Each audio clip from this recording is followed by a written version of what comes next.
Que le Seigneur notre Dieu bénisse chacun d'entre vous. Tikete nkolonza menabiso apambula moko na bino. Qu'il bénisse tous ceux qui sont en ligne. Apambula bayonyonso baza na nzela na internet. Et je les remercie aussi pour toutes leurs prières. Na zalipe kotonda bango po na mabonde na bango nyonso. Pour l'épreuve très dure qu'on a traversée.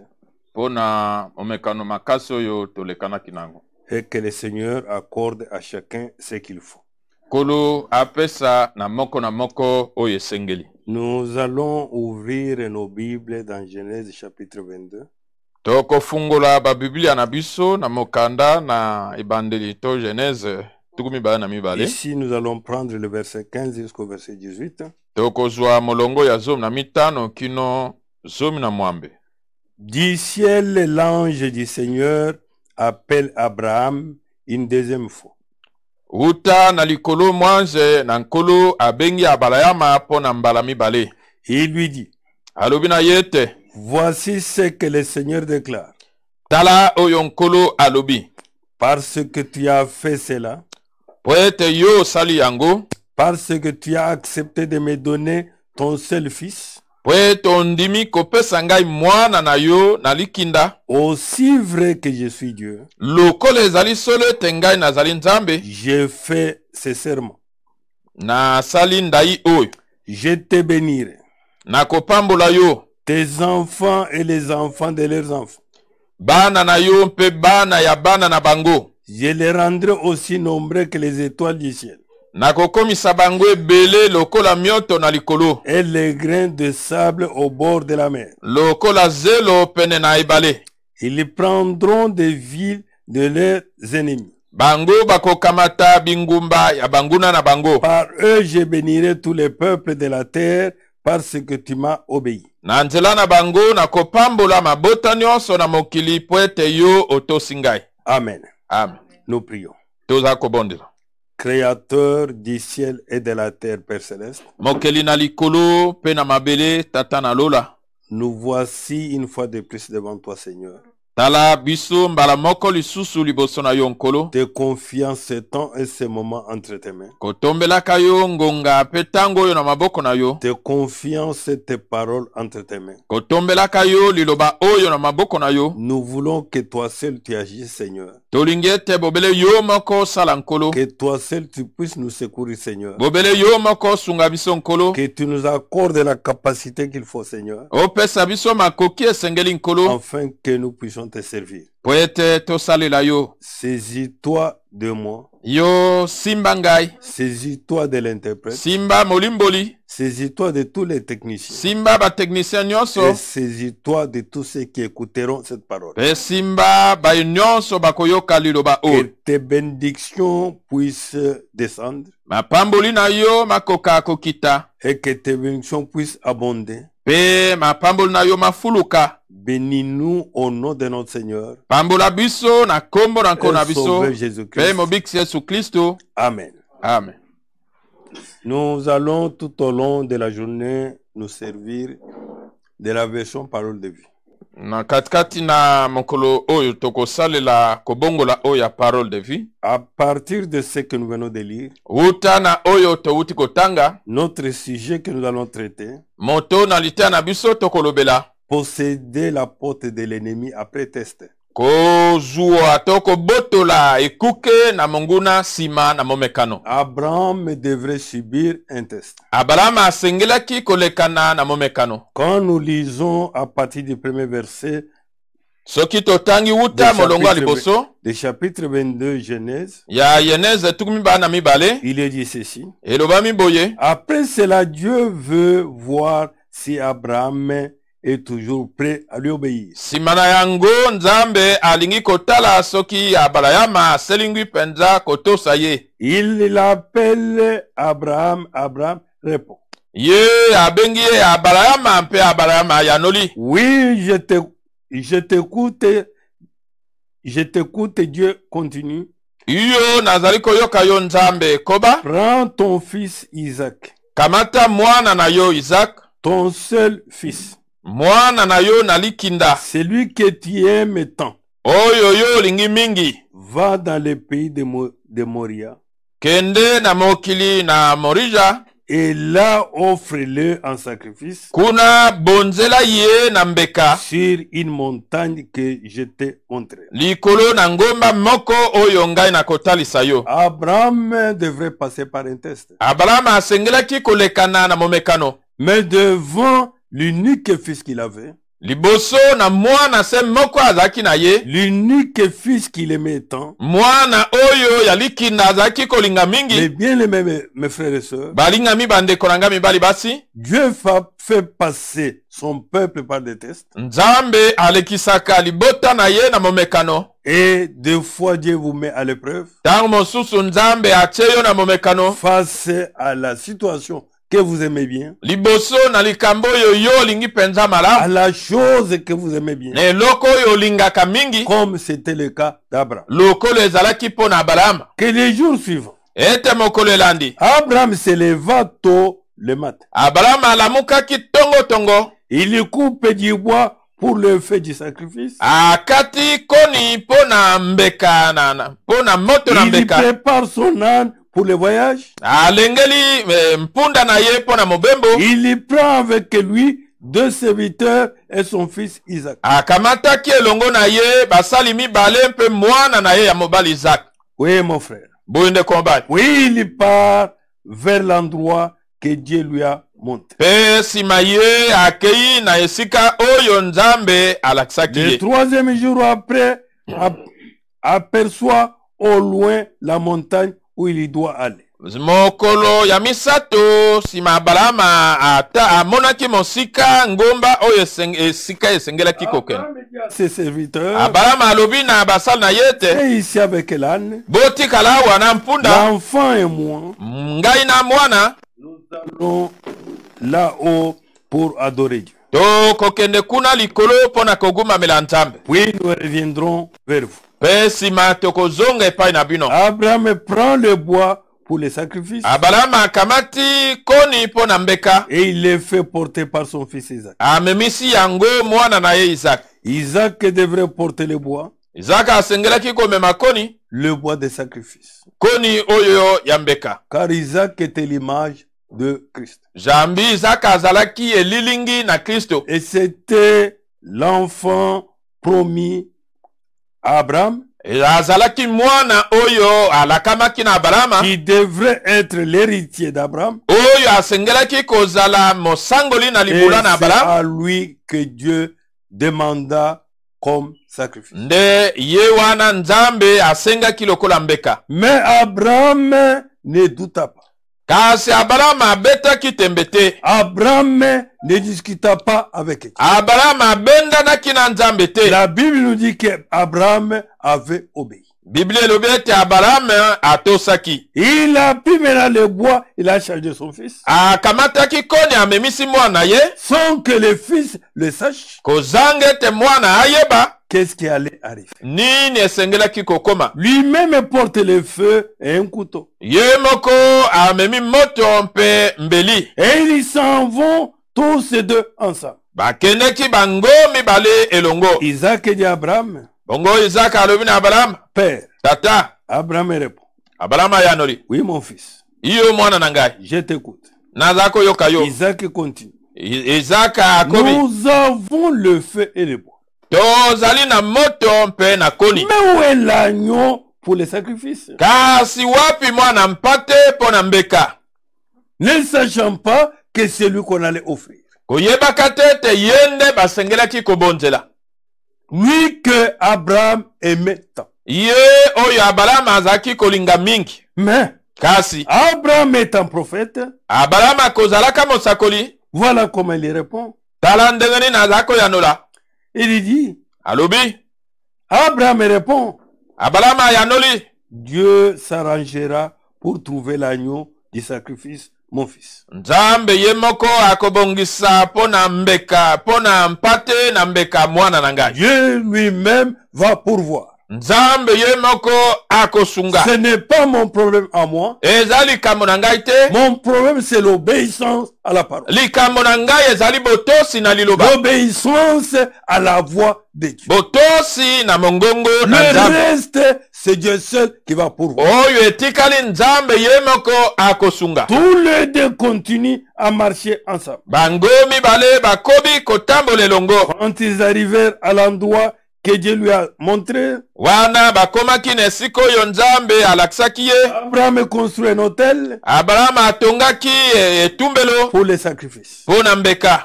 Il met les bois sur l'autel. Pe abongisaki koni likolo na etumbelo. Il attache son fils Isaac Akangi mwana na ye Isaac et basika. il le met sur l'autel. Pe atie ye likolo na etumbelo. Au-dessus du bois. Likolo na koni. Puis il prend le couteau pour égorger son fils. Pe nsima azwi mbeli mpo na kokata kingo ya mwana na Mais ye. l'ange du Seigneur l'appelle du ciel. Bongo mwanze na nkolo abenge wuta na likolo. Abraham, Abraham. Abalayama. Abraham répond. Abalayama yanoli. Oui, je t'écoute. Yo naza koyoka yo. Le Seigneur continue. Kolo akobi. Ne touchez pas à l'enfant. Kosimba mwana te. Ne lui fais pas de mal. Kosalela ye mabe moko te. Maintenant, Sikoyo. je sais que tu me respectes. Na yebi ete yo otosaka ngai. Pourquoi il respecte Dieu? Mpo na nini atosaka Il Nzambe? a obéi à la voix de Dieu. Ye atosi mongongo na Nzambe. Mon frère, ma soeur, Ndeko na ngai mwasi mobali. Dieu peut te demander même une chose difficile. Nzambe akoko senga yo eloko moko ya On ne pasi. discute pas avec Dieu. Bawela na kana Nzambe te. On obéit à Dieu. Batosaka Nzambe. Et on exécute l'ordre de Dieu. Pe basalelaka motindo ya Nzambe. Abraham a exécuté l'ordre de Dieu. Abraham asalelaki motindo ya Nzambe. Malgré que la situation était difficile, Atako likambo ezalaki pasi. de prendre son propre fils, Ya kokamata mwana na ye de moko. l'égorger, Kokata ye kingo. de donner sacrifice à Dieu. Kopesa ye mbeka epa na Nzambe. Oui, mon frère. Boyo nde kombali. Comme il a obéi, Lokola ye atosaki. il a ligoté l'enfant. Akangi mwana basinga. Il devrait égorger. Asengelaki kokata ye Dieu kingo. a vu réellement Nzambe amoni solo. que Abraham a obéi. Eti Abraham atosi. L'ange du Seigneur l'a Mwanze fait na du ciel. nkolo. Abraham ne le fait pas. Alobi na Abraham kosala yango te. Ne touchez pas à l'enfant. Kosimba mwana te. Ne lui fais pas de mal. Kosalela ye mabe te. Maintenant, je sais que tu me respectes. Sikawa na yebi ete ozali kotosa ngai. Combien respecter Dieu aujourd'hui? Boni bazali kotosa Nzambe lelo. Quand le Seigneur parle, Tango nkolo azali koloba. même si la chose est difficile, Ata soki likambo yango ezali même pasi. si la chose est pénible, Ata soki likambo yango ezali comme pasi. c'est le Seigneur qui a parlé, Lokola nkolo nde alobi. obéis. Tosa. Mais en pratique, Tia na misala. exécute la voix de Dieu. Salela mongongo na Le Nzambe. reste, Dieu seul Oyo etikali Nzambe ye moko. sait ce qu'il fait. Ayebi oyo ya kosala. Ta part Eteni oyo ya yo. est d'obéir. Ezali ya kotosa. Ta part Eteni na yo. est de mettre en exécution la voix de Dieu. Ezali ya kotia na misala mongongo na Nzambe. Le reste, c'est Dieu seul. Oyo etikali Nzambe ye moko. C'est pourquoi Tina wana. les chrétiens ne discutent pas avec Dieu. Mokristo ye awela na kana Nzambe Les te. véritables chrétiens Mokristo ya solo. qui attendent l'enlèvement Oyo azali kozela konatolama. obéissent à la voix de Dieu Azali kotosa mongongo na Nzambe. et ils exécutent la voix de Dieu. Pe azali kosalela mongongo na Nzambe. Alors Abraham aperçoit un bélier Na bongo Abraham amonaki meme moko. accroché par les cordes dans un buisson. Oyo akangamaki na maseke na matiti. Il y va, Ye akei. le chercher Azwi yango. et il l'offre Pe abonzeli en yango. sacrifice Mbeka. à Dieu Na epa na à la Nzambe. place de son fils. Na esika ya mwana na ye. Abraham qui avait déjà prophétisé. Abraham oyo ase asakolaki. Quand l'enfant a posé la question, Tango mwana atunaki motuna. nous avons les couteaux, nous avons les feux, Toza na moto tozali na nous mbeli. avons les bois. Toza na koni. Et où est la bête de sacrifice. kasi wapi nyama oyo ya mbeka. Et il a répondu Ya yanolaki que Dieu va pourvoir. ete nzambe akosunga. Ce n'est pas mon affaire. Eza likambo na ngai te. Effectivement, Solo penza le Seigneur kolo a pourvu. asungaki. Voici l'agneau Tala mpate attaché dans un buisson. akangami na mwa matiti. Il est parti, il a pris, Akendeki azu yango. il l'a donné en sacrifice Abonzelaki yango mbeka à la place de son fils. na esika ya mwana na ye. Abraham appela cet endroit le Seigneur s'arrangera. Abrahama be apesaki esika yango kombo Yawe akosunga. Dans Louis II, dit le Seigneur pourvoir. Na lui second balobi nkolo C'est akosunga. pourquoi on dit encore aujourd'hui, Tina wana baza kolo sur la balisu lelo montagne, na likolo na ngomba le Seigneur Kolo. s'arrangera. kolo akosunga. C'est ainsi, mes bien-aimés frères. Boyende balinga bandeko. À partir du verset 15, nous avons lu. Ko banda na zo na mitano esika totandaki. Après cette épreuve, Sima na momekano oyo. mon frère, Ndekolanga mobali. que dit chez l'ange du Seigneur appelle Abraham. Ete uta na likolo mwanze na nkolo abengi Une Abraham. deuxième fois, Mbala il mibale lui dit, alobi na ye. voici ce que le Seigneur déclare. Tala oyo nkolo alobi. Le Seigneur déclare cela après l'épreuve. Kolo alobi yango sima na momekano. Abraham devrait subir un test. Abraham asengelaki kolekana na Et momekano. qu'il devrait réussir devant le test. Asengelaki kolonga liboso na momekano. Afin que le Seigneur agisse. Po ete nkolo asala. Quand vous réussissez un test, Tango olongi momekano. vous supportez l'épreuve. Yo oyikali momekano Mon mpiko. frère, ma soeur, Nekomasi mobali. derrière cela, Sima na il y a yango. la bénédiction de Dieu. Eza na lipamboli ya nzambe. Dieu ne te bénira pas Nzambe akopambola yo te. quand tu vas échouer au test. Tango yo kokwea na momekano. Supporte l'épreuve. Yo penza yikela momekano Supporte mpiko. la difficulté. Yikela kokoso piko. Prends la victoire sur l'épreuve. Yo zwa elonga likolo na momekano. Ainsi le Seigneur déclare. Boye nkolo aza koloba. Parce que tu as fait cela. Po ete osali yango. Parce que tu as accepté de me donner ton seul fils. Po ete ondimi kopesa ngai mwana na yo na likinda. Aussi vrai que je suis Dieu, Lokolo ezali solo ete ngai nazali nzambe. j'ai fait ce serment. Ngai napesi ndai oyo. Je te bénirai. Ngai nakopambola yo. Tes enfants, les enfants de leurs enfants. Bana na yo, bana na bango pe bana ya bana Je na les bango. rendrai aussi nombreux que les étoiles du ciel Akokomisa bango ebele lokola mioto na likolo. et les grains de sable au bord de la mer. E lokola zelo pene na ebale. Ils prendront les villes de leurs ennemis. Bango bakobotola bingumba ya banguna na bango. Par eux, Na nzela na bango. par Abraham, Na nzela na Abrahama. par la victoire qu'Abraham a obtenue quand il a été testé, Na nzela na elonga oyo Abrahama azwaki tango amekamaki. que je bénirai tous les peuples de la terre. Ete ngai nakopambola mabota nyonso na Parce que mokili. tu m'as obéi. Po ete yo otosi ngai. Amen. Amen. Nous sommes bénis à travers Abraham. Biso topambolami na nzela na Abrahama. Mon frère, ma soeur. Ndeko mwasi Et mobali.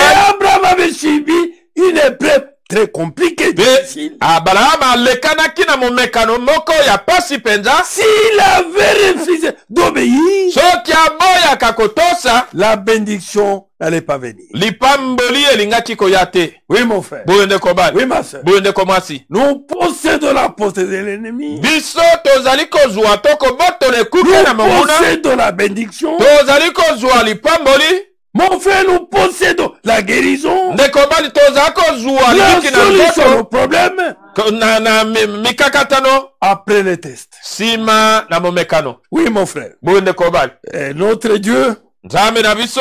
permet que les épreuves arrivent. Apesaka nzela ete mimekano ekoma. Notre Dieu permet que les maladies arrivent. Nzambe na biso apesaka nzela ete bokono eya. Notre Dieu permet que les difficultés arrivent. Nzambe na biso apesaka nzela ete bapasi Mais eya. au bout de tout ça, Kasi na suka na nyonso wana. quand vous supportez cela, Tango yo oyikali yango sans mpiko. renier notre Dieu, Nzambe akowanga na nzambe na mon frère, biso. ma soeur, Ndeko mwasi mobali. Dieu ne te laissera pas Nzambe akotika yo te. tel que tu es. Ndenge ozali.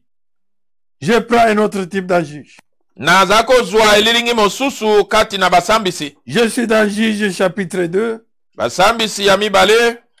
Je prends le verset 20. Molongo ya tuku mibale. Et nous allons enchaîner avec Juge chapitre 3. Pe tokokoba na basambisi ya misatu. Il est écrit. Ekomami. Le Seigneur se met en colère contre les Israélites. Na bongo nkolo asilikaki ko telemela bato na Israele. Il dit. Pe alobi. Les gens de ce peuple n'ont pas respecté les commandements que j'avais donnés à leurs ancêtres. Bato ya libota oyo batosaki te mibeko oyo ngai napesaki na bakoko na bango. Les gens n'avaient pas respecté les commandements. Bato wana batosaki malako te.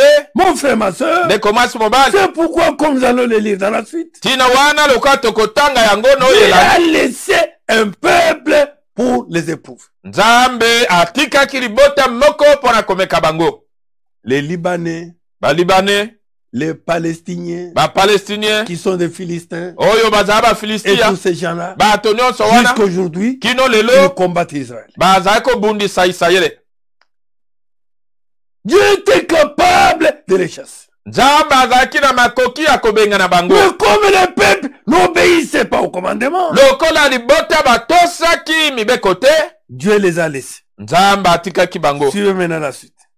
Tolando Eh yelandi. bien, moi je ne chasserai plus personne devant eux. Ngai na kobenga na lisumu moto moko te liboso na bango. Josué est mort, Yoshua akufaki, mais n'avait pas encore chassé toutes les populations de Canaan. kasi abenganaki nano te mabota nyonso ya Kanana. Je me servirai de ces populations. Ngai na kosalela mabota oyo. Ainsi, Boye, je saurai si, oui ou non, na koyeba soki iyo to te. les Israélites se conduisent comme je le demande.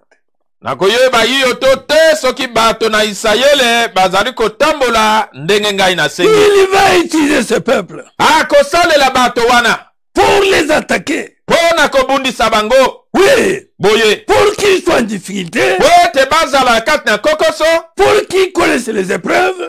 te balekana na mimekano. C'est pour voir Pona komona pendant ces épreuves, na tango na pendant ces mimekano, difficultés, na tango na kokoso, s'ils vont se conduire comme Dieu veut. soki bango bakobika ndenge Nzambe alingi. Mes bien-aimés, Balinga minangai, mes frères, bande kolanga mibali. il nous dit là-bas. Alobi na biso kuna. Alors le Seigneur laisse habiter dans le pays les populations qui n'ont pas livré à Josué.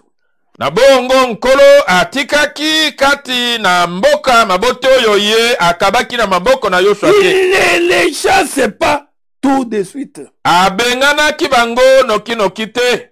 Le Seigneur les laisse habiter dans le pays.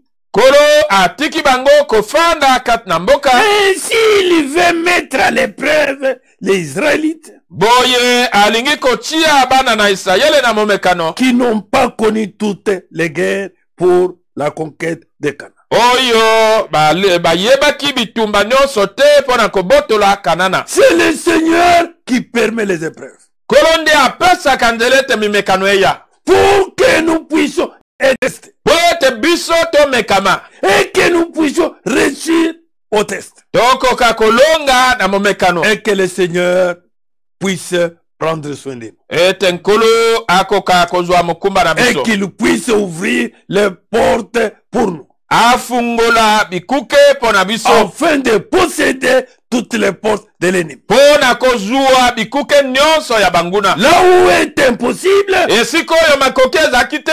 après test, ça devient possible. Sima na momekano eza kokoma na makoki. Il nous dit ceci. Alobi na biso boy. Il veut que les nouvelles générations Alingi ete maboto ya sika. qui ne s'étaient pas encore battues Bana oyo babundaki nano te. apprennent à faire la guerre. Bayekola kobunda bitumba. Voici ce que le Seigneur laisse dans les pays.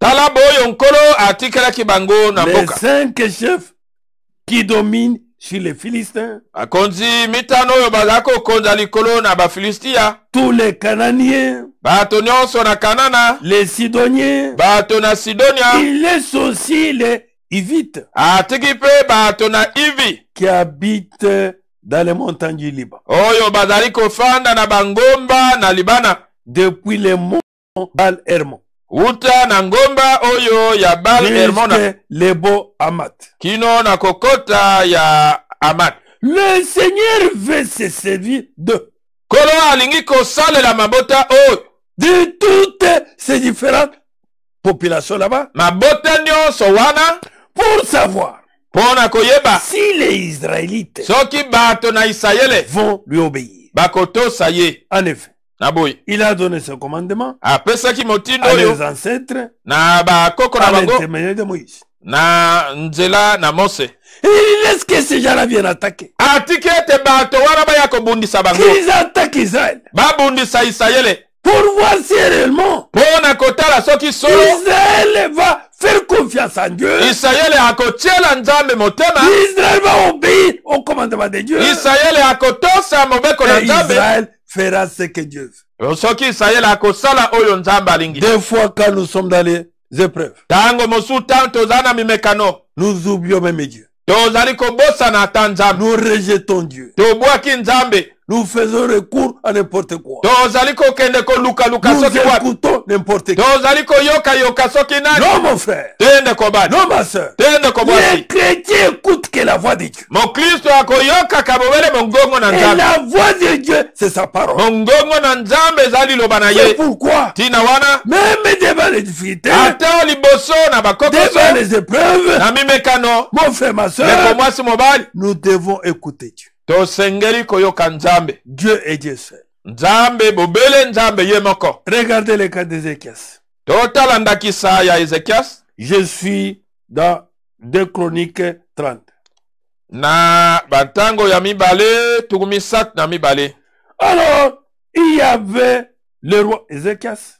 Bongo ezaki na mokonzi oyo Ezekias, Mais cet homme était béni par Dieu. mobali oyo apambolamaki na nzambe, Cet homme était protégé par Dieu. mobali oyo abatelamaki na nzambe. Un jour, il devrait passer par une épreuve. Mokolo moko asengelaki kolekana na mimekano. Tout enfant de Dieu doit être éprouvé. Mwana nyonso na nzambe asengeli komekama. Oui, mon frère. Boyende Oui, kombali, ma soeur. boyende Mais komwasi, devant les épreuves, liboso na mimekano nous devons les accepter. tosengeli kondima yango. Derrière ça, Sima na yango il y a une bénédiction. lipamboli moko ezali. Je prends le verset 30. Nazwi molongo ya tukumisat. C'est aussi Ézéchias Ezali pe Ezekias qui détourne la source de Guion pour diriger l'eau plus bas. oyo baloli to alongoli liziba na mai oyo ya Guyo pona komema yango na se Vers l'ouest. koleka Vers l'ouest, epai na elimwelo dans la ville de David. ne ngumba ya Dawidi. Ézéchias se réussit dans tout ce qu'il entreprend. Ezekias alongaki kati na nyonso oyo azalaki kosala. Suivez 31. Landa tukumisat. Pourtant, dans tout ce qui, dans l'affaire des ambassadeurs babyloniens, Nzokande na oyo etalaki bantoma oyo ya Babele, Dieu les laisse agir seul. Nzambe atiki ye ete asala ye moko. Le Seigneur n'intervient pas. Nkolo akoti likambo yango te. Il laisse Ézéchias agir seul. Atiki Ezekias asala ye moko. Les chefs des Babyloniens lui ont en effet envoyé des messages. Bakonzi na Babele batindelaki ye bamemisango Pour se renseigner sur l'événement extraordinaire pona koyeba likambo to likamwisi oyo qui esalemaki s'est passé dans son pays. oyo esalemaki na mboka na ye. Pendant cette visite, Na tango na botali oyo Dieu ne l'aide pas. Nzambe asungi ye te. Oui. Boye Dieu peut te laisser, mon frère, ma soeur. Nzambe akokotika yo ndeko mwasi mobali, Tu te retrouves devant une épreuve. okutami liboso na momekano Tu moko, peux même crier à Dieu. okoko nganga te pa na Nzambe. Dieu te laisse. Nzambe atiki yo. Même devant une maladie, Ata liboso na bokono moko, devant une situation, liboso na likambo moko, tu cries à Dieu. ongange pa na Nzambe. Dieu te laisse. Nzambe atiki yo. Oui, Boye Dieu veut voir Nzambe alinkomona si réellement soki solo tu es son fils oza mwana ou na sa ye fille, ya mobali to ya qui mwasi, ne te détournera pas de sa parole. soki yo kopengwa te okotangwa mosika na liloba na Mais ye si tu te, n'es pas son fils, soki oza mwana na ye te mon frère, ma soeur, ndeko mwasi mobali, tu vas te détourner enseigner de la parole, yo kotangwa mosika na et tu vas liloba faire des choses contraires à la parole de Dieu. po kosala makambo kokesana na liloba na nzambe. Mais ici, il a laissé Ézéchias. Awa atiki Ezekias, Il le laisse seul. atiki yeye moko, Il ne répond pas. ayanoli te, Il ne lui parle pas. alobeli ye te, Il le laisse seul agir. atiki ye moko asala. Les chefs de Babylone lui ont en effet envoyé des messagers Bakonzi na babele batindelaki bamemisango pour se renseigner sur l'événement extraordinaire mpona kozwa sango likolo na likamwisi qui oyo s'est passé dans son pays. esalemaki na mboka na ye. Pendant cette visite, Na ntango na botali oyo Dieu ne l'aide pas. nzambe asungi ye te. Oui, Boye ça va pas arriver, mon frère. ekoko koma ndeko mobali, Ça va pas arriver, ma soeur. ekoko koma ndeko mwasi, Tu es devant une épreuve. ozali liboso ya momekano Tu es moko, devant une situation. ozali liboso ya likambo Tu moko, cries à Dieu. ongangi epa na Dieu ne nzambe, répond pas. nzambe ayanoli te, Dieu ne t'écoute pas. nzambe aza koyoka yo te, Dieu veut voir nzambe ali komona réellement solo si penza ton cœur soki est motema na yo attaché à lui. ekangami na ye. Puisque la Bible dit,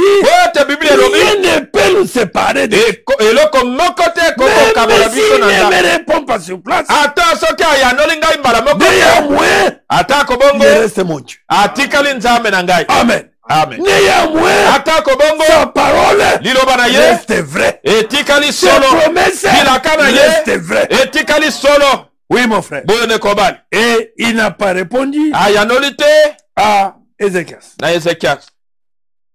Alors, qu'est-ce qui s'est passé? Nini esalemaki Que pendant cette visite, na botali oyo Dieu ne l'aide pas. nzambe asungi ye te, Il l'aime à l'épreuve. atie ye na momekano, Dieu l'aime à l'épreuve. nzambe atie ye na momekano Pour savoir mpona tout koyeba ce qu'il a dans le cœur. oyo nyonso aza nango na motema na ye. Amen. Amen. Oui, mon frère. Boyo ndeko mbali, Oui, ma soeur. boyo ndeko mwasi, Certaines situations nous arrivent. makambo mosusu eyelaka biso, Nous crions à Dieu, Dieu ne répond pas. tongangi epa na nzambe, nzambe aza koyanola Nous te, cherchons sa face, Dieu se cache. toluki elongi na ye, nzambe Et abomami, Dieu veut nous éprouver nzambe alingi komeka biso pour savoir mpona koyeba qu'est-ce qu'il y a dans nos cœurs. nini eza na mitema na biso. Est-ce que nous l'aimons Tolingi ye de tout notre cœur? na motema na biso Nous mobimba, ne l'aimons pas. to tolingi ye te. Oui, mon frère. Boyo ndeko mbali, Oui, ma soeur. boyo ndeko mwasi, Nous avançons. toza kokende Je liboso, prends notre cas tozwa ndakisa mosusu dans le Nouveau Testament. na kondimana na sika. Je suis dans Romains chapitre 5. Naza na baloma ya mitano.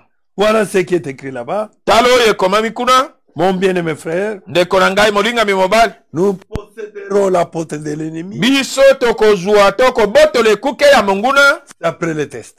si ezali nsima ya momekano. Dieu nous bénira. Nzambe akopambola biso, Dieu sera avec nous. nzambe akozala na biso, Il va nous donner solution à tout problème akopesa biso eyano na likambo nyonso après le test. nsima na momekano, Si nous réussissons au test. soki tolongi momekano. Dans Romains 5, Naza na baloma mitano, je prends le premier verset. molongo ya liboso Il est écrit là-bas. ekomami kuna, Oui, nous avons été rendus justes iyo biso tosilaki kolongisama en croyant. na nzela na kondima. Et maintenant, nous sommes en paix avec Dieu Pe sikawa tozali na kimia elongo na nzambe par notre Seigneur Jésus-Christ. na nzela na nkolo na biso Yesu Kristo. Nous croyons et par Jésus, Toza kondima na nzela na Yesu, nous pouvons nous approcher du Dieu d'amour tokoki kobelema na nzambe oyo ya bolingo en qui nous vivons maintenant.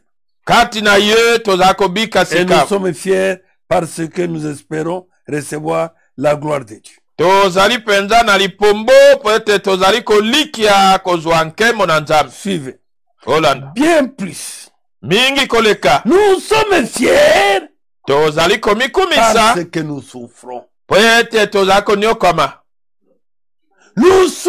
Nous subissons des souffrances. tozali kolekana na minyoko, Nous subissons des épreuves. toza kolekana na mimekano. C'est pourquoi il est dit. Tina wana elobami, Et nous sommes fiers biso toza na lipombo parce que nous espérons recevoir la gloire de Dieu. po ete toza kolikia kozwa nkembo na nzambe. Bien plus. Mingi koleka, Nous sommes fiers tozali na lipombo parce que nous souffrons. po ete toza koniokama, Nous le savons.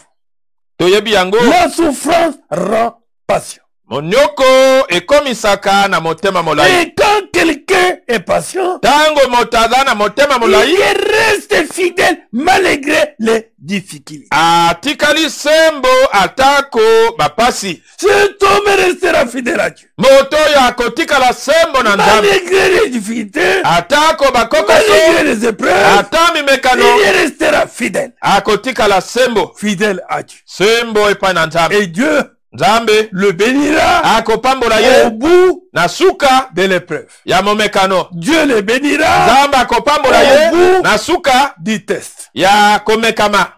Oui, mon frère. Boyende kobali Il est dit là-bas, elobami kuna nous le savons. toyebi yango La souffrance rend patient. momekano yango pasi ezali kokomisa na Et motema quand quelqu'un molai. est patient, Tango moto aza na motema il molai, reste fidèle malgré les difficultés. akotikala sembo atako bapasi. C'est lui qui est fidèle. Oyo azali sembo Gardez l'espérance. aza kobatela Et cette elikia. espérance Eliki oyo ne trompe pas. yango ekosaka te. En effet, Aboye Dieu répandit son amour dans nos cœurs Nzambe asopi bolingo na ye na mitema na biso par l'Esprit Saint qui nous a donné. na nzela na molimo santo oyo ye apesi biso. Oui, mon frère. Boyende kobali Oui, ma soeur. boyende komwasi Que le Seigneur nous aide. kolo asunga biso. Les épreuves, Mimekano c'est pour les enfants de Dieu. ezali mpo na bana na Nzambe. Qu'on ne vous trompe pas. Bakosa yo te Pour dire que l'enfant de Dieu ne doit pas souffrir. mpo na koloba ete mwana na Nzambe akoko nyokoma te. L'enfant de Dieu ne sera jamais malade. Mwana na Nzambe akoko bela te.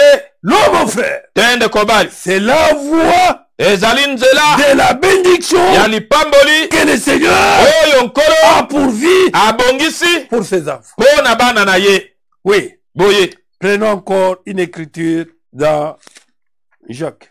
tozwa likomi moko na Yakobo. Voilà ce qui est écrit dans Jacques. Tala oyo ekomami na Yakobo. Je suis dans Jacques, premier chapitre. Yakobo mokapo na liboso Nous prenons le premier verset. molongo ya liboso Nous allons jusqu'au verset 4. kino molongo ya minei. Moi, Jacques, serviteur de Dieu, Nga Yakobo mosali na Nzambe et du Seigneur Jésus-Christ, pe ya nkolo Yesu Kristo, je salue le peuple de Dieu répandu un peu partout dans le monde entier. napesi mbote na libota na Nzambe oyo lipalangani bipai nyonso na mokili mobimba. Jacques aussi nous salue ce matin. Yakobo pe apesi biso mbote na tongo. Nous qui écoutons la parole de Dieu. Biso toza koyoka liloba na Nzambe. Mes frères et mes sœurs chrétiens. Bandeko na ngai mibali basi ba Kristo. Il s'adresse aux frères et sœurs chrétiens. Aza koloba na bandeko mibali basi ba Kristo. Quand vous rencontrez les difficultés de toutes sortes, Tango bokutani na kokoso to bapasi ya ndenge na ndenge, soyez très heureux. bozalaka na esengo mingi. Puisqu'à la fin de cette souffrance, Wete na sima na monyoko quand oyo, tu supporteras, tango koyikela yango mpiko, le Seigneur te bénira. kolo akopambola C'est yo. pourquoi, Tina wana sois heureux. zala moto na esengo. Ne te comporte pas comme les gens du monde, Yo kobika te lokola bato na mokili qui parlent n'importe quoi pendant l'épreuve, oyo bazala kolobaloba nyonso balingi na tango ya momekano, qui parlent n'importe quoi pendant les difficultés. oyo bazala koloba nyonso balingi na tango oyo ya pasi. Mais les chrétiens s'abandonnent à Dieu. Kasi mokristo azala komitika na maboko na Le Nzambe. Seigneur, Kolo que ta volonté soit faite. mokano na yo esalema. Car tout ce que tu feras sur moi, Po ete nyonso kosala likolo na ngai c'est pour mon bien. ezali mpo na bolamu na ngai. Oui, mon frère. Boyende kobali Vous le savez. bino boyebi yango. Si votre foi reste solide dans les difficultés, Soki kondima na bino etikali ngwi kati na pasi, c'est dans les difficultés qu'on teste la foi. ezali kati na pasi nde bamekaka kondima. Que si votre foi reste solide dans les difficultés, Soki kondima na bino etikali ngwi kati na pasi, celle-ci vous rende plus résistant. yango ekokomisa bino makasi koleka. Il faut que vous résistiez jusqu'au bout. Esengeli ete bino boyika mpiko kino na suka. Alors, vous serez vraiment parfait Bongo bino bokozala ya kobonga be. Et vous ne manquerez de rien. Pe bokozange loko mokote. Oui. Boye. Les difficultés nous arrivent. Bapase ezako komela biso. Les difficultés tombent sur nous. Bapase ezako koya likona biso. Mais c'est pendant les difficultés Kasi ezali nde na tango ya pasi. que nous éprouvons notre foi. Nde tozali komeka kondima na biso. Que réellement nous croyons à Dieu. Ete solo tondimeli nzambe. Et que quand nous résistons Ete tango totelemeli yango. dans les épreuves, Kati na mimekano. dans les difficultés, Kati na bapasi. le Seigneur Kolo nous accordera akopesa biso. ce qui est meilleur. Oyo eleki malamu. Amen. Amen. Nous entrons dans des pierres. Tokoti na Petelo ya mibale.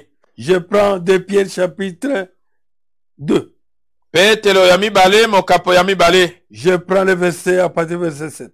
Kobanda molongo na sambo. Voilà ce qui est écrit là-bas. Tala oye komami kuna. L'autre habitait au milieu des gens qui se conduisaient n'importe comment.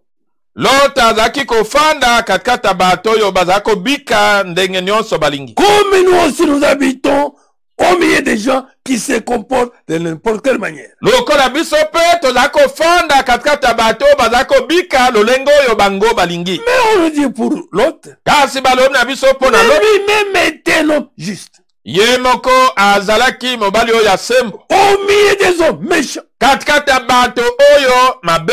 Les hommes pervertis. Bato oyo na kilikili. Mon frère, ma soeur, Ndeko mwasi mobali. sois juste. Yo zala sembo. Un homme justifié par Dieu. Moto yo alongisami na nzambe. Un homme respectant Dieu. Moto yo kotosaka nzambe. Un homme obéissant à la parole. Moto yo kotosaka liloba. Voilà ce qu'était Lot. Tala oyo Lot azalaki. On le dit là-bas. Balobi na biso kuna. En effet. Aboye. Il les voyait et les entendait. Azalaki komona bango pe koyoka bango. Et jour après jour, Mokolo sima na mokolo. son cœur d'homme juste souffrait. Motema na ye oyo ya moyenge bene ezalaki konyoka. Souffrait beaucoup de leurs actions mauvaises. Azalaki komona misala na bango ebele ya mabe. Un homme juste ne se réjouit pas du mal. Moto yo ya sembo to moyenge bene ye asepelaka na Quand mabe te. le mal se commet, Tango mabe ezalaki kosalema. l'homme juste souffre dans son cœur. Moyenge bene azalaki konyokama kata motema na ye. Oui. Boye. Mais Dieu l'a délivré de ces gens-là. Kasi nzambe akangolaki ye na bato wana. Cela montre donc que le Seigneur peut délivrer de la souffrance Yango ezalaki kotalisa ete nkolo akokokangola na mpasi. ceux qui lui sont fidèles.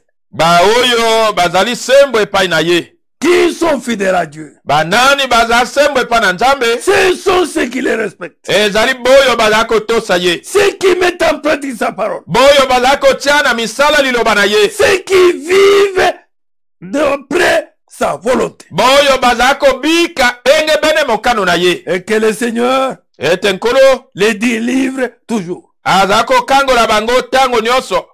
Cela montre donc que le Seigneur peut délivrer de la souffrance Yango ezali kotalisa ete nkolo akokokangola na mpasi. ceux qui lui sont fidèles. Boyo bazali sembo epai na Et ye.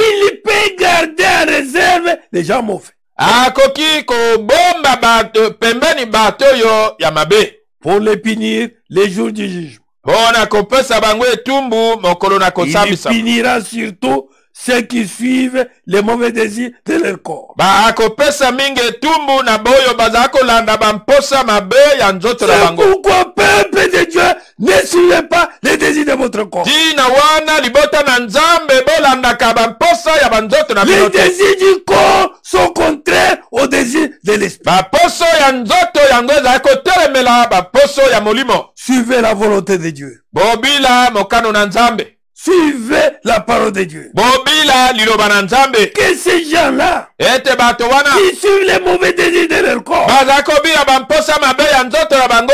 le Seigneur les punira. Kolo akopesa bango etumbu. Cela cherche seulement à faire des actions impures Baoyo wana bazali koluka kosala kaka makambo ya mbindo. et ils méprisent l'autorité du Seigneur. Pe bazali kotiola bokonzi ya nkolo. Si le Seigneur avait délivré l'autre, Soki nkolo akangolaki Lota. puisque l'autre était juste, Po ete Lota azalaki moyenge bene. Mon frère, ma soeur, Nekomwasi mobali. le même Dieu est là. Kaka nzambe moko wana Délivrera akokangola tous ceux qui sont justes. baye nyonso baza bayengebeni. C'est pourquoi, Tina wana ne t'inquiète pas. komitungisa te, La souffrance peut s'abattre. pasi ekokoya, La maladie peut s'abattre. bokono ekoki koya, N'importe quelle difficulté peut arriver. e pasi lolenge ya pasi nyonso ekokoya. Reste fidèle à la parole. Yo tikala sembo na liloba. Le Seigneur qui délivre est vivant. Kolo oyo akangolaka aza na bomoi. Et le Seigneur s'occupera de toi. Pe nkolo akozwa mokumba na yo. Je suis dans 1 Pierre 4. Petelo na yambo mine. Je prends le verset 12. Molongo ya zomu na mibale. Amis très chers, Baninga na ngai balingami. vous êtes dans le feu de la souffrance. Bozali kati na moto na monioko. Que nous sommes dans le feu de la souffrance. Ete tozali kata na moto oyo ya minioko. Ne soyez pas surpris. Bosutuka te. Ce n'est pas étonnant. Ezali eloka kokamwa te. Que tu aies la difficulté, Ozali na pasi. que tu sois malade, Oza na bokono. que tu passes les épreuves, Olekana na mimekano. que tu manques à manger, Ozanga eloka kolia. que tu aies la disette. Ozala na kokelela. Ne t'étonne pas. Kokamwa te. Le Seigneur qui connaît toutes choses Kolo oyo ayebi makambo maso. veut que tu restes fidèle Alingi ete otikala et sembo. lui Ye s'occupera de toi. akozwa mokumba na yo. Oui, il nous dit, Pe alobi na biso. ne soyez pas surpris. Bosutuka te. Ce n'est pas étonnant. Eza kokamwa te. Ce feu va montrer ce que vous valez. Moto oyo ekotalisa motuya na bino. La souffrance et les épreuves Minyoko mpe mimekano. nous montrent ce que nous valons. Yango eza kotalisa oyo biso tozali. Sommes-nous réellement les enfants de Dieu? Tozali solo bana na nzambe. Sommes-nous réellement des chrétiens? Tozali solo bakristo. Restons fidèles à Dieu Totikala sembo epa na et nzambe. à sa parole. Mpe na liloba na ye. Respectons-le. Totosa ye. Mon frère, ma soeur, Ndeko mwasi mobali. ne nous comportons pas comme des païens. Tobika te lokola bapakano. Comportons-nous toujours comme des chrétiens. Tobika tango nyonso lokola Et le bakristo. Seigneur Mpe nkolo délivrera. akokangola. Oui, il nous dit, Alobi na biso. ce feu va montrer ce que vous valez. Moto oyo ekotalisa motuya na bino. Si vraiment vous participez aux souffrances du Christ, Soki solo bosangani na bapasi na Kristo, soyez joyeux. boza bato na esengo. Alors, quand vous verrez sa gloire, Tango bokomona nkembo na ye, vous serez également heureux bokozala solo na esengo, et plein de joie. pe botondisami na Si esengo. on vous incite parce que vous êtes disciples du Christ, Soki bazala kofinga bino po ete bozala bayekoli na Kristo, quel bonheur pour vous. esengo nini mpo na bino? L'Esprit de Dieu, Molimo na Nzambe, l'Esprit glorieux molimo na nkembo, est pour vous. ezali mpo na bino. Parmi vous, Katikati ya bino, si quelqu'un souffre, soki moko azala konyokama, ils ne font pas que cela lui arrive parce qu'il a tué, esengeli te ete yango ekomela ye po ete abomi, parce qu'il a volé, po ete ayibi, parce qu'il a fait le mal, po ete asali mabe, ou parce qu'il a semé les désordres. to po ete asali mobulu. Mais il souffre. S'il souffre parce qu'il est chrétien, Kasi soki azali konyokama po il ete ne aza doit mokristo, pas avoir honte. ye asengeli te koyoka Il soni, doit plutôt remercier Dieu asengeli nzoka nde de kotonda pouvoir Nzambe porter le nom du Christ. po ete azali komema kombo oyo ya Kristo. Que le Seigneur puisse nous aider. Kolo asunga biso Pendant ce temps que nous traversons, na ntango oyo tozali kolekana. mon frère, ma soeur, Ndeko mwasi mobali, nous voulons l'assistance du Seigneur. tolingi lisungi na nkolo, Nous voulons l'aide de Dieu. tolingi lisalisi na Nzambe Afin que réellement, po ete solo que nous puissions nous comporter tokoka kobika comme des véritables chrétiens. lokola bakristo ya solo. Oui, mon frère. Boye ndeko mobali, Oui, ma soeur. boye ndeko mwasi. 1 Pierre 1, Petelo na yambo mokapo, verset 6 nous dit, mokapo na liboso molongo na c'est motoba. pourquoi vous êtes remplis de joie. Tina wana bino botondi na esengo. Même si toutes sortes de difficultés, Ta soki lolenge nyonso ya bapasi, la faim, nzala, la nudité, bolumbu, la maladie, bokono, et ainsi de suite, bongo na bongo, vous rendez triste ekomisi bino na mawa pendant un peu de temps. mpo na mwa ntango moke. Ces difficultés, Bapasi oyo servent à montrer la qualité de votre foi. ezali kosunga mpo na kotalisa lolenge ya kondima na bino. Toutes ces difficultés que vous connaissez, mon frère, bapasi nyonso oyo boyebi bandeko na ngai montrent la qualité de votre foi. ezali kotalisa motuya ya kondima na yo. L'or peut s'abîmer, wolo et ekokobeba pourtant, nzokande on les met dans le feu bazali komeka yango na pour moto voir s'il est pur. mpo na kotala soki ezali C'est pareil petwa. pour votre foi. Boye mpe mpo na kondima na bino. Elle est plus précieuse yango ezali na motuya koleka que l'or, wolo. mais elle est aussi, yango ezali elle mpe aussi est mise à l'épreuve. yango mpe etiami na momekano. Alors, Ah quand bon? Jésus-Christ paraîtra, na bongo ntango yesu kristo akomonana vous recevrez l'honneur, bino bokozwa lokumu louange masanzoli et gloire mpe nkembo à cause de la qualité de votre foi. na ntina na motuya ya kondima na bino. Puisque pendant les po épreuves, ete katikati ya mimekano pendant toutes sortes de difficultés, katikati na lolenge nyonso ya bapasi vous avez tenu. bino bosimbaki ngwi. Amen. amen. Vous êtes restés fidèles, botikalaki sembo fidèles à la parole. sembo na liloba. Vous avez respecté Dieu. botosaki nzambe Vous avez reconnu la bososolaki souveraineté de notre Dieu. bokonzi ya nzambe na biso. Il est libre de faire n'importe quoi sur moi. azali nsomi ya kosala nyonso ye alingi likolo na ngai. Néanmoins, atako bongo je reste son enfant. natikali mwana na ye. Oui, boye oui, mon frère. boye ndeko mobali Oui, ma soeur. boye ndeko mwasi Que le Seigneur nous aide. kolo asunga biso. Jésus, vous ne l'avez pas vu. yesu nanu bomoni ye te Et pourtant, vous l'aimez. nzokande bolingi ye. Vous ne les voyez pas maintenant. bozali komona ye te Et sikoyo pourtant, nzokande vous croyez en lui. bozali kondimela ye. C'est pourquoi tina wana vous êtes remplis d'une très grande joie. botondi na esengo monene. Une joie si grande esengo monene qu'on ne peut même pas en parler. oyo bakoki ata kolobela te. Cette joie, esengo yango vous l'avez parce que vous êtes sauvés. bozwi yango po ete bobikisami. Êtes-vous sauvés? bino bobikisami Et vous avez cette joie. bozala na esengo wana Puisque vous êtes sauvés. po ete bobikisami. Voilà la récompense que vous gagnez en croyant en Jésus. tala lifuti bozali kozwa na kondimelaka C'est yesu. pourquoi, mes bien-aimés frères, tina wana balingami na ngai ma soeur, mwasi mobali rien ne peut nous embranler. eloko moko te ekokondingisa Je biso. pense que nous allons prendre le dernier verset. kanisi avant que tokozwa nous- molongo ya suka. Je suis dans Hébreu 12. bayebele 12 Verset 3 et 16. molongo ya misato elobami boye. Oui, pensez à Jésus. iyo bokanisa yesu. Les pécheurs étaient contre lui, basumuki batelemelaki ye mais il a tout supporté. kasi ayikelaki nyonso mpiko. Nous allons directement vers verset 5. molongo ya mitano. Vous avez oublié les conseils que Dieu vous donne comme à des fils. bino bosili kobosana batoli nzambe azali kopesa bino lokola epai na bana. Nous sommes fils de Dieu. biso tozali bana na nzambe. Vous êtes fils de Dieu. ozali mwana mwasi na nzambe. Et il nous dit, alobi na biso vous avez oublié les conseils bosili kobosana batoli que Dieu vous donne comme à des fils. oyo nzambe azali kopesa bino Mon lokola epai na fils. bana. mwana na ngai Quand le Seigneur te corrige, ntango nkolo azali kopamela yo fais attention. sala keba.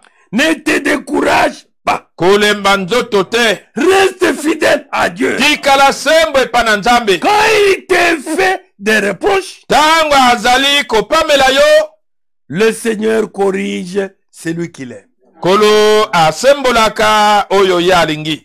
S'il ne t'aime pas, soki alingi yo te il va te laisser continuer dans la mauvaise vie. akotika yo kokoba na bomoi mabe. Mais s'il t'aime, kasi soki alingi yo mon frère, ma ndeko soeur, na ngai mwasi mobali les épreuves, mimekano les difficultés apasi t'abattront pour ekokweya que tu sortes po ete de obima cette mauvaise vie. na bomoi wana mabe. Dieu nzambe a sa manière de corriger. aza na lolenge na ye ya kosembola. Oui, boye le Seigneur corrige celui qu'il aime. nkolo azali kosembola to kobeta fimbo oyo ye alingi. Il frappe tous ceux qu'il reconnaît comme ses fils. akobetaka baye nyonso oyo ye ayebi lokola bana na C'est ye. pour être corrigé que vous souffrez. ezali po ete bosembolama nde bozali konyokama. Les difficultés des fois nous arrivent pour que Dieu nous corrige. Bakokoso ezali ta mosusu kokomela biso po ete nzambe asembola biso. C'est pour être corrigé que vous souffrez. Ezali po ete bosembolama nde bozali konyokama. Dieu vous traite comme ses fils. Nzambe azali kosalela bino lokola bana na Quel est ye. le fils que son père ne corrige pas? Nani mwana oyo tata na ye asembolaka te? Si Dieu ne vous corrige pas, Soki nzambe azali kosembola bino te, comme tous ses enfants,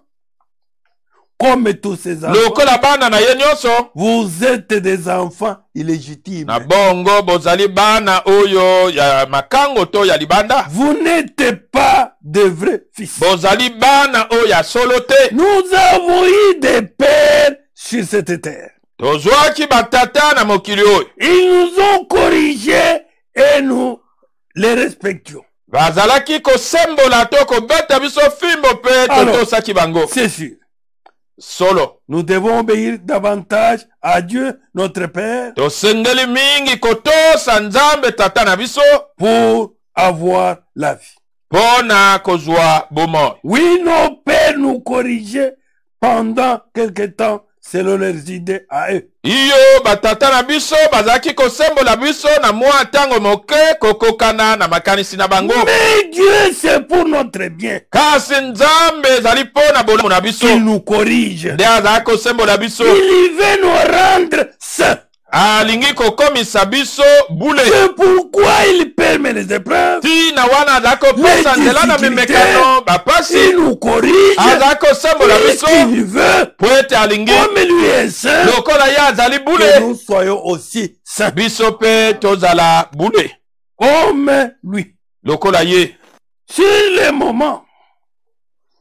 le moment, Na tango oyo une correction ne fait pas plaisir. ne mpamela to kosembolama yango esalaka Elle esengo donne te, de la tristesse. epesaka mawa. Mais plus tard, Kasi nsima ceux qui ont été formés de cette façon deviennent justes et trouvent ainsi la paix. boyo basili kobongisama na lolengo oyo bazali kokoma bayenge bene mpe bazali kozwa kimia. Ceux qui sont enseignés par Dieu, Boyo balakisami na nzambe que les épreuves sont normales. ete mimekano ebongi Les mpenza. difficultés sont normales. Bapasi yango ezali mpenza eloko oyo Puisqu'au esengeli. bout de ces difficultés, Ete na suka na au bapasi bout oyo, des épreuves, na suka na mimekano, au bout de tous ces problèmes, na suka na mikakatano nyonso il y wana, a une bénédiction attachée. ezali na lipamboli moko ekangami na yango. Oui, mon frère. Boyende kobali. Que c'est pourquoi? Ete ntina wana. Redressez vos bras fatigués. Ete bosembola maboko na bino elembi. Rendez plus fort vos genoux tremblants. Bokomisa mabongo na bino ezali kolenga makasi koleka. Faites de bonnes pistes pour vos pieds. Bobongisa bisika banzela malamu mpona makolo na celui qui bino. boite ne se tordra pas la cheville. Na bongo oyo azali kotenguma ye akobukana Au lokolo te. contraire, Nzokande il guérira. ye akobika. Amen. Amen. Oui, mes bien-aimés, Boye balingami na ngai. mes frères, Bande kolanga mibali. Abraham ne pouvait pas être béni Abraham akwaki kopambolama te avant les tests. liboso ya momekano. Et aujourd'hui, Lelo oyo nous sommes bénis d'Abraham, biso topambolami kata ya puisque Abrahama notre père Abraham po ete tata na biso Abrahama avait réussi au test. alongaki na momekano. Devant l'épreuve, Liboso na il momekano était resté fidèle. ye atikalaki sembo. Si nous sommes sa descendance, Soki tozala bakitani na ye nous aussi, biso pe devant les difficultés, liboso na bapasi, devant les maladies, liboso na bokono, devant la disette, liboso na devant kokelela, la faim, liboso na nzala, devant toutes sortes de difficultés, liboso na lolenge nyonso na restons bapasi, fidèles à la parole. totikala sembo na liloba. Respectons Dieu. Totosa nzambe À la fin de chaque na épreuve, suka na momekano de chaque nyonso, maladie, na suka na de bokono chaque nyonso, difficulté, na suka ya kokoso nyonso, Dieu bénit. nzambe apambolaka. Que Dieu vous bénisse. Tikete nzambe apambola Prions bino. le Seigneur. Tobondela nkolo. Créateur du ciel et de la terre, Père Céleste. Mokeli na likolo pe na mabele tata na lola. Nous venons une fois de plus devant toi, Père. Bala moko lisu toye liboso na yo tata. Aide-nous à comprendre ta parole. Sunga biso ya kososola liloba na yo. Aide-nous à rester fidèles dans les épreuves. Sunga biso ya kotika la sembo kata mimekano. À rester fidèles dans les difficultés. Ya kotika la sembo kata na bakpasi. Et que Père Céleste, Ete tata na lola. que nous ne puissions pas t'abandonner. Toko kate kosundola yo. Que nous puissions être attachés à ta volonté. Totikala ya kokangama na mokano na yo. Et que pendant les épreuves, Ete katkata mimekano. que nous regardons vers toi, Biso totale epai na yo. vers ta parole immuable. Epai na liloba na yo ebonga na Et que kate. Père Céleste, Ete tata na lola. et que nous puissions rester réellement fidèles. Tokoka kotika la sembo. Bénis ton peuple. Pambola libota na yo. Que ceux qui sont arrivés au bout de leurs difficultés, Boyo bakomi na suka ya bapasi na bango. de leurs épreuves, Ya mimekano na bango. bénis-les. Pambo Toutes les portes pour eux. fungola maninisa nyonso pona bango. Accorde-leur tout ce qui est meilleur. Pesa bango nyonso yeza malamu Ceux koleka. qui sont encore pendant les épreuves, Boyo bazali na kati na mimekano. soutiens-les, Seigneur. Sunga bango nkolo. Oh Dieu, O nzambe. accorde-leur la capacité Pesa bango makoki. de supporter les épreuves. Ya koyikela mpiko mimekano. Nous abandonnons toute la situation entre tes mains. Totiki makambo nyonso kata maboko na yo. Je te confie tout ton peuple entre tes mains. Atombeli yo libota na yo mobimba na maboko na yo. Aide ceux qui ne te connaissent pas encore Sunga boyo nano bayebi yo te. à te recevoir Yako yamba yo. et à te connaître toi l'unique Dieu. Pe yako yeba yo nzambe se moko ya Et solo. tous ceux qui te connaissent, Seigneur, Boyo nyonso bayebi yo nkolo. aide-le pendant ce laps de temps Sunga bango na mwa tango moko. à être attaché à ta parole. Yako zala yako kanga mana liloba na yo. Oh Dieu, O nzambe. ouvre les portes pour chacun. Fungola bikuke pona moko na moko. Bénis chacun, Seigneur. Pambola moko na moko nkolo. Accorde ce qui est meilleur à chacun. Peso yeleki malamu na moko na Au nom moko. de notre Seigneur Na kombo na nko na et biso. Sauveur Jésus-Christ, Pe mobiki Yesu que nous avons Kristo. prié ainsi. Tobondeli oboye. Amen. Amen.